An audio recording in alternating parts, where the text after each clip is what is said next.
Hello everyone, welcome to maths with Rakshita. So आज हम strategy discuss करने वाले हैं CSIR-NET मैथमेटिक्स के लिए।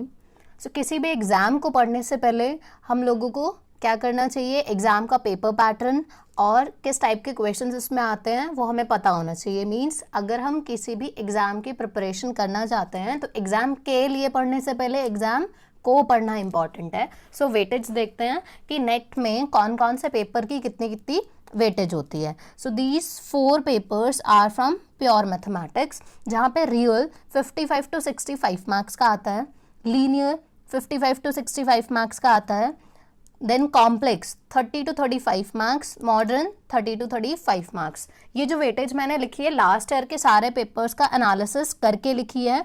इससे कम कभी भी आया नहीं है, 30 मार्क्स से कम कभी भी मॉडर्न आया नहीं है। कॉम्प्लेक्स मिनिमम 30 मार्क्स का आता ही आता है, लीनियर 55 और real 55। These are the least marks, इससे कम मार्क्स का कभी नहीं आएगा। देन उसके बाद हमारे पास है अप्लाइड पोर्शन। तो अप्लाइड पोर्शन में कौन कौन से पेपर होते हैं, differential equation, COV means calculus of variation, integral equations, numerical analysis. Then एक 2 पोर्शन है स्टैटिस्टिक्स के, LPP एंड स्टैटिस्टिक्स। LPP में 3 से लेकर 15 मार्क्स तक के क्वेश्चन पूछे जाते हैं, स्टैटिस्टिक्स से 110 मार्क्स के क्वेश्चन पूछे जाते हैं। But if you are not of statistics background so this all is nothing for you.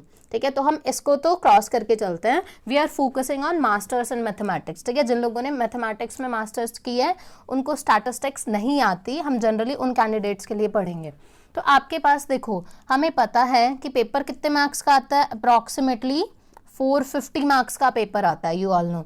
अब 450 मार्क्स में से जनरल कैंडिडेट को JRF क्लियर करने के लिए कितने मार्क्स चाहिए होते हैं, अप्रॉक्सीमेटली 120 चाहिए होते हैं, है ना। बट चलो हम इससे भी ज़्यादा लेके चलते हैं। हम कंसिडर करते हैं कि हमें 130 मार्क्स चाहिए, हमारा टारगेट क्या होने वाला है, 130 मार्क्स। सो टारगेट अगर 130 मार्क्स है, सो अब आप लोगों को अपने स्ट्रॉन्ग पॉइंट्स और अपने वीक पॉइंट्स विजुलाइज करने हैं, देखना है, खुद को एनालाइज करना है कि आप प्योर में अच्छे हैं या आप अप्लाइड में अच्छे हैं या आप दोनों को मर्ज करके कुछ कर सकते हैं।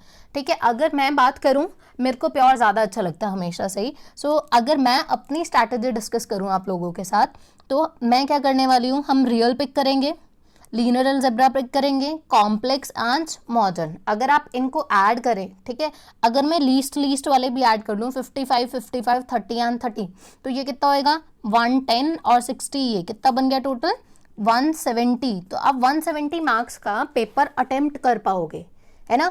बट 170 मार्क्स में से आपको पूरे 170 तो आते नहीं होंगे। तो आपके साथ एक और चीज़ डिस्कस करते हैं पहले। जो 100% पेपर आता है, मीन्स जो क्वेश्चन आते हैं वो क्वेश्चन किस टाइप से डिवाइडेड होते हैं, they are divided in 2 categories, 2 mini 3 categories. ठीक है, एक वो 50% क्वेश्चंस ऐसे होते हैं जिनका आप, अगर आपने कॉन्सेप्चुअली चीज़ों को पढ़ा है then you can crack that.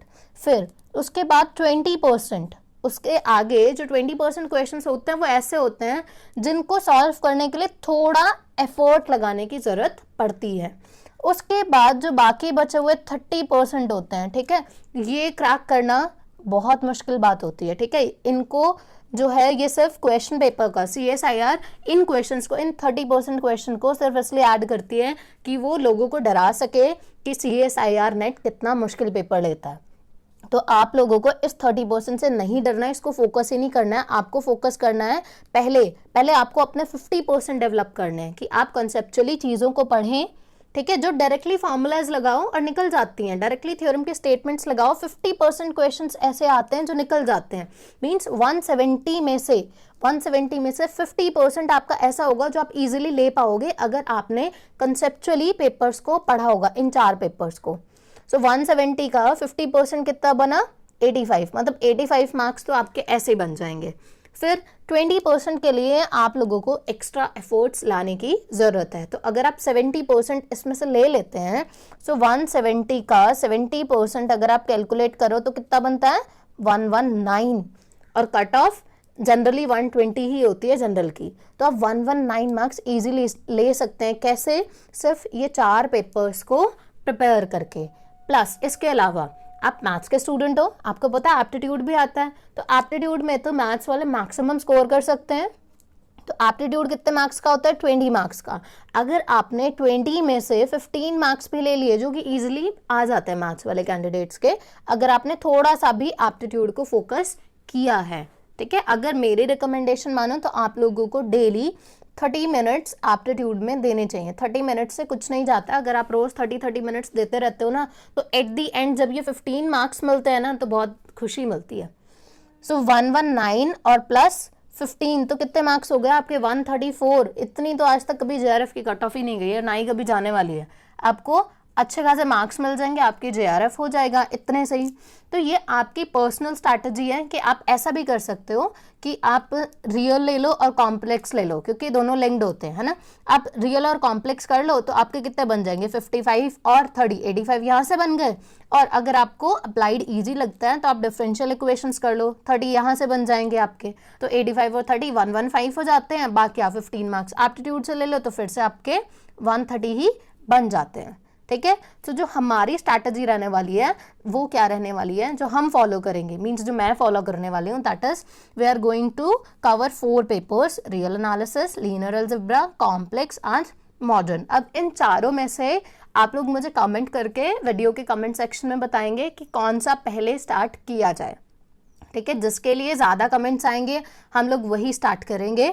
हम 2 ऑप्शन हैं, वैसे 4 भी नहीं, 2 ही ऑप्शन है। या तो हम लीनियर स्टार्ट करेंगे या फिर हम कॉम्प्लेक्स स्टार्ट करेंगे, ठीक है।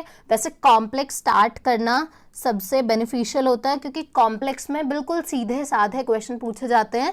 जनरली स्टेटमेंट से ही हमारे आंसर्स निकल जाते हैं, मोस्ट स्कोरिंग होता है। इसमें 30 में से 25 मार्क्स लेना is a very easy task, अगर आपने इसको अच्छे से पढ़ा है। तो ये तो था हमारा कि हम कौन कौन से पेपर पिक करें, ठीक है। अब हम आप पेपर तो हमने डिसाइड कर लिए, ठीक है। सबसे पहला काम होगा आपका कि आप लोग अपने अपने पेपर डिसाइड करेंगे कि हमने कौन कौन से सब्जेक्ट से प्रिपेयर करना है, और हमारा मार्क्स ये 130 बन जाना चाहिए। हर कोई अपनी खुद की स्ट्रैटेजी बनाएगा, कोई किसी को फॉलो नहीं करेगा, ठीक है। अगर आप खुद के पाथ खुद चूज करते हैं तो आप रिजल्ट्स जल्दी अचीव करते हैं, ठीक है। सो नेक्स्ट है, आप स्टार्ट करने से पहले आप लोगों को क्या क्या पता होना चाहिए। द फर्स्ट थिंग, आप इतना बड़ा एग्जाम है CSIR, तो इतने बड़े एग्जाम को स्टार्ट करने से पहले आप लोगों के पास कंफ्यूजन नाम की कोई चीज़ नहीं होनी चाहिए, ठीक है। सब कुछ क्लियर होना चाहिए आपके माइंड में।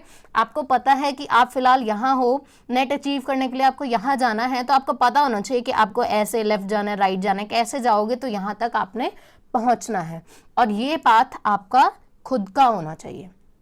सो द फर्स्ट थिंग, आपको क्या क्लियर होना चाहिए? आपकी बुक लिस्ट जो आप फॉलो करेंगे, ठीक है। खाली नोट्स के ऊपर बिलीव नहीं करना, ठीक है। एटलीस्ट एक सब्जेक्ट के लिए आपको एक बुक फॉलो करनी ही करनी है, ठीक है। जैसे अगर आप लीनियर स्टार्ट करते हैं तो लीनियर के लिए सबसे अच्छी बुक कौन सी मानी जाती है? शॉम सीरीज।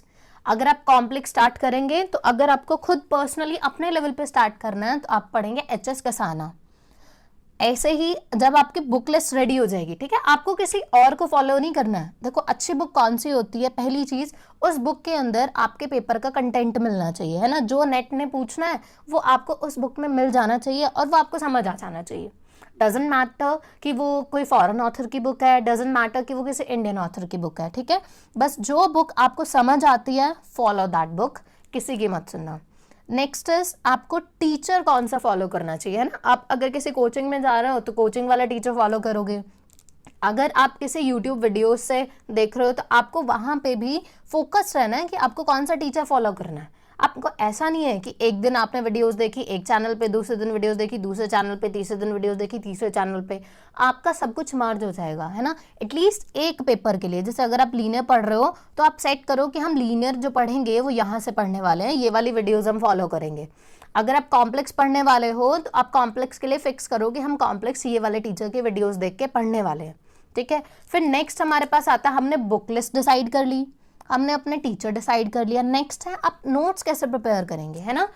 देखो पूरी बुक रिवाइज करना और पूरी बुक हमारे नेट के सिलेबस में होना ये तो पॉसिबल नहीं है, तो हमारे पास नोट्स होने चाहिए जिससे कि हम फटाफट से अपना रिकैप कर सकें, रिविजन कर सकें टाइम टू टाइम। तो नोट्स आपको प्रिपेयर खुद से करने हैं, है ना।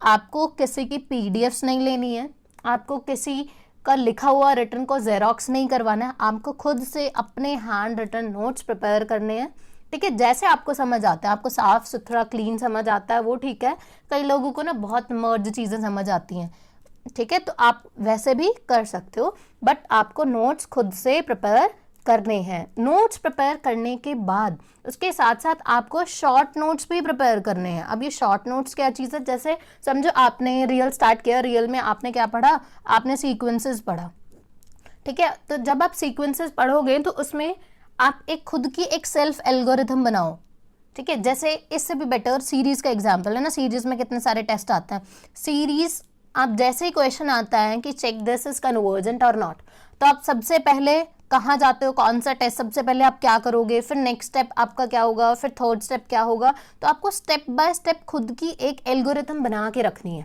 कि जैसे ही इस टॉपिक से क्वेश्चन आएगा मेरी अप्रोच ये रहेगी, मैं यहाँ से स्टार्ट करूँगा और ऐसे ऐसे ऐसे ऐसे आगे हम इम्प्रूव करेंगे। तो वो आपका शॉर्ट नोट्स में मेंशन होगा, जो इंपॉर्टेंट रिजल्ट्स हैं, जो आपके काम आते हैं, जो बार बार यूज होते हैं, ठीक है। डेफिनेशंस आप शॉर्ट नोट्स में नहीं लिखोगे, हाँ आप छोटे छोटे वर्ड्स में लिख सकते हो जिससे आपको पता लगे कि बस इसका मतलब ये है, ठीक है। आपको वहाँ पूरे चिट्ठे लिखने नहीं बैठ जाना है शॉर्ट नोट्स में। शॉर्ट नोट्स में सिर्फ ब्रीफिंग लिखनी है जिससे आप एग्जाम टाइम में, मतलब किसी भी टॉपिक, जैसे अगर सीक्वेंसेस है तो 4-5 पेज से ज़्यादा में शॉर्ट नोट्स नहीं बनने चाहिए, ठीक है। किसी भी एक टॉपिक को पिक करो, उसके 5 से लेके 6 पेजेस तक आपके पास होने चाहिए, सो दैट ये कहाँ काम आता है, जब हमारे एग्जाम आने वाला होता है, जब एग्जाम में हमारे 1 वीक रह जाता है, 7 डेज 6 डेज है ना, ऐसे दिन रह जाते हैं, तो आप पूरी बुक लेके या पूरे नोट्स लेके तो उनको रिवीजन नहीं कर सकते। तो वहाँ पे आपको पता होना चाहिए कि हमें किस चीज़ को रिवाइज करना है, क्या चीज़ इंपॉर्टेंट है, तो वो आपको हेल्प करेंगे शॉर्ट नोट्स। तो आपको साथ साथ जैसे ही टॉपिक खत्म हो शॉर्ट नोट्स बनाने हैं, एक टॉपिक खत्म होता है साथ साथ उसके शॉर्ट नोट्स बनाओ। और क्योंकि आप इतना बड़ा एग्जाम प्रिपेयर कर रहे हो तो आपको हार्ड वर्क तो करना पड़ेगा, है ना।